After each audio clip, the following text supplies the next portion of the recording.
Social ক্লাবের সামনে এবং পেয়ে গেছি আমার সঙ্গে বেশ কয়েকজন বন্ধুকে। তাদের সঙ্গে কথা বলি, তাদের পুজোর প্ল্যানিং কি, পুজোর সময় থেকে খাওয়া দাওয়া, এই সমস্ত নিয়েই আমরা আড্ডা দেবো। তো পুজো কেমন কাটছে প্রথম?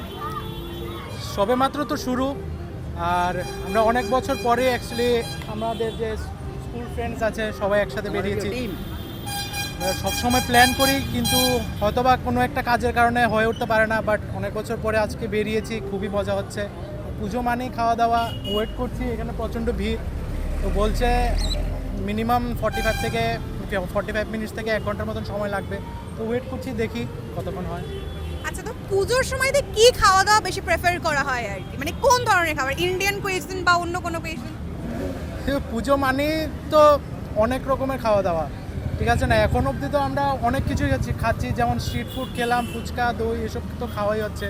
এখন দেখি ভেতরে গিয়ে ওদের মেনুতে কি আছে ওটা বুঝে আমরা অর্ডার করব। আচ্ছা, পুজোর সময় তো বাড়িতে মানে অষ্টমীর দিন একটা বাড়িতে খাওয়াটা একটু ম্যান্ডেটরি, মানে দুপুরবেলাতে একটু ভোগ বা কিছু, তো সেই ব্যাপারটা কিরকম, মানে সেই ব্যাপারটা কোনটা ফেভারিট সেই জায়গা থেকে?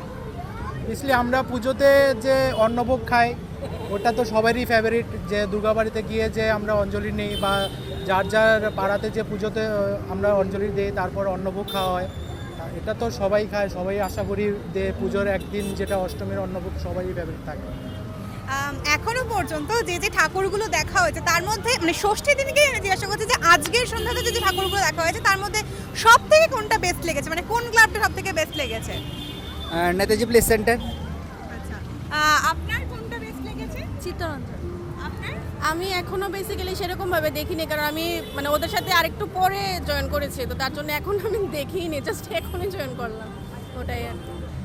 অসংখ্য ধন্যবাদ জানাই, এইভাবেই পুজো জমজমাটিভাবে মজায় কাটে থাকুক এইটাই জানাই, এবং নিউজ লাইনের সমস্ত দর্শককে জানাই শুভ শারদিয়া।